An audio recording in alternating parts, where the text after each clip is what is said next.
محفلیں ہوتی ہیں سامعین کرام، یہ بڑے ادب کی محفل ہے۔ قریش کے ایک سردار تھے،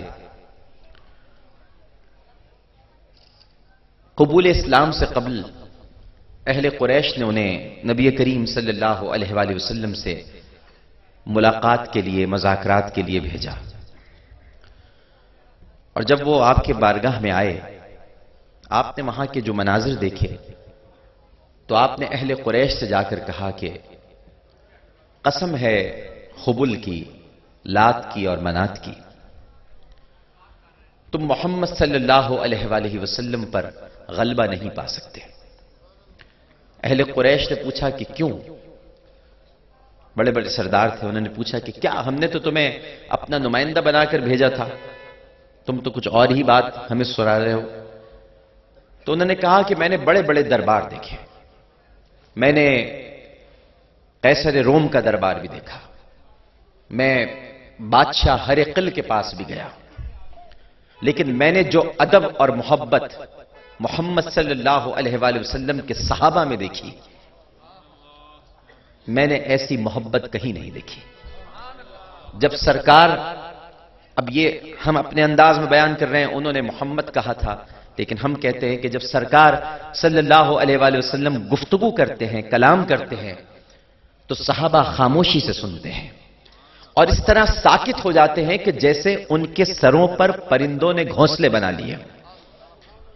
اور جب وہ اپنے وضو کی طرف بڑھتے ہیں تو آپ کے وضو کے پانی کو اپنی ہتھیلیوں میں لینے کے لیے صحابہ کا گویا ایک مجمع امٹ پڑتا ہے کہ وضو کا پانی زمین پر نہ گرنے پائے، اور صحابی وہ وضو کا پانی نبی کریم صلی اللہ علیہ وآلہ وسلم کا اپنے چہرے پر لے کر مل لیتے ہیں، اور جس صحابی کو وہ پانی نہیں مل پاتا، وہ جس صحابی نے ملا ہوتا ہے اس کے چہرے پر ہاتھ لگا کر اپنے چہرے پہ ہاتھ لگا کے وہ تری محسوس کر لیتا ہے،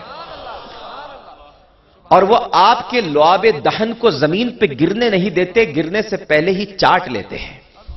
تو اہل قریش تم غلبہ نہیں پا سکتے، میں نے محمد کے ایسے چاہنے والے دیکھے ہیں صلی اللہ علیہ وآلہ وسلم۔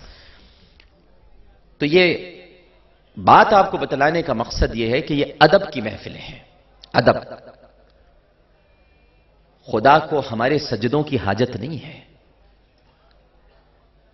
وہ چاہے تو ہم قیامت تک اسی طرح بیٹھے رہیں، اور وہ چاہے تو قیامت تک ہم سجدوں میں گرے رہیں۔ اس کے حضور، اس کی بارگاہ میں نہ جانے کتنے فرشتے اس وقت رکوع میں ہیں،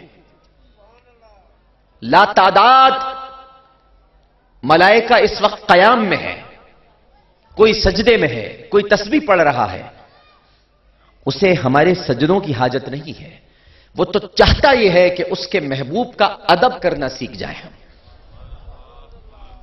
ہمیں اس دنیا میں بھیجنے کا مقصد یہ ہے کہ ہمیں سرکار دو عالم صلی اللہ علیہ وآلہ وسلم کی محبت اور ادب کا طریقہ آ جائے، کیونکہ ادب پہلا قرینہ ہے محبت کے قرینوں میں۔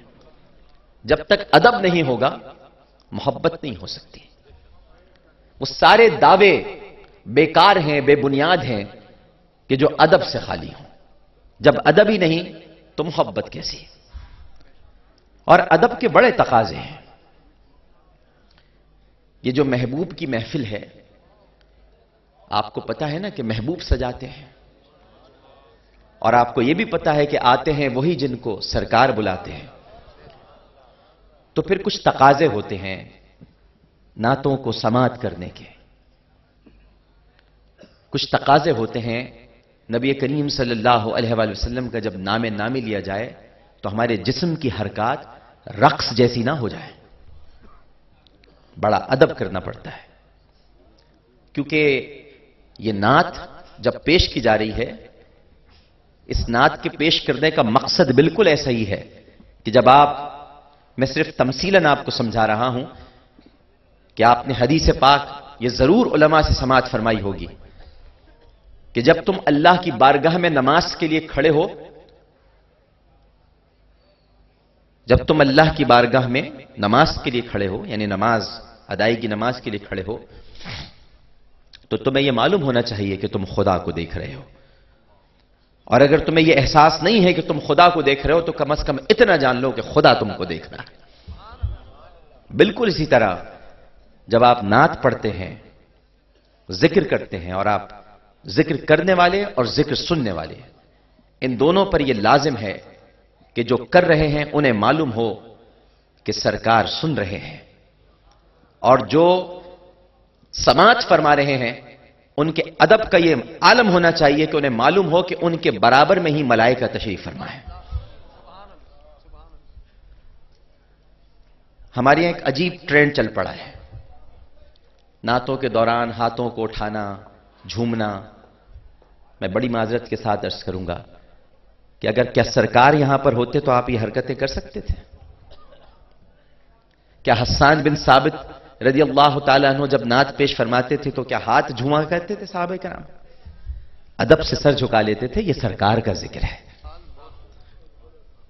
اس میں حرکت کیسے ہو رہی ہے؟ ابھی میں نے آپ سے تھوڑی دیر پہلے عرض کیا کہ جب نبی کریم کلام فرماتے تھے تو صحابہ اس طرح بیٹھتے تھے کہ جیسے پرندوں نے ان کے سروں پہ گھونسلے بنا لیے. خاموشی ہوتی تھی، سکوت طاری ہوتا تھا، کیونکہ یہ سرکار کا ذکر ہے. یہ دنیا کی، دنیا کیا، کائناتوں کی عظیم المرتبت ہستی کا ذکر ہے، جن کے لیے یہ کائنات سجائی گئی، یہ محفل ہست و بود بنائی گئی، یہ وجہ تخلیق کائنات ہے. سرکار نہ ہوتے تو کیا ہوتا؟ کچھ نہ ہوتا. جی کچھ نہ ہوتا. علامہ قرطبی نے لکھا ہے کہ نبی کریم صلی اللہ علیہ وآلہ وسلم جب معراج پر تشریف لے گئے تو آپ نے اپنے پروردگار سے دریافت کیا کہ اے میرے رب یہ درود کیا ہے؟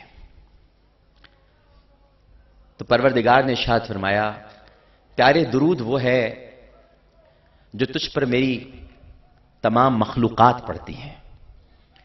درخت بھی پڑھتے ہیں، چرند بھی پڑھتے ہیں، پرند بھی پڑھتے ہیں. گھاس کی ہر ایک پتی کا فسانہ درود ہے، گلاب کا کھلنا درود ہے، اس میں سے شہد کی مکھی کا رس چوسنا درود ہے. کائنات کی ہر شے تجھ پر درود پڑتی ہے. تو سرکار نے پوچھا، عرض کیا کہ اے میرے پروردگار، علامہ قرطبی لکھتے ہیں اے میرے پروردگار دنیا میں کوئی تو ایسی جگہ ہوگی کہ جہاں پر تیری مخلوق نہ ہو تو پھر مجھ پر درود کون پڑے گا؟ تو پروردگار نے کہا پیارے میں تو ہوں، میں تجھ پر درود پڑھوں گا.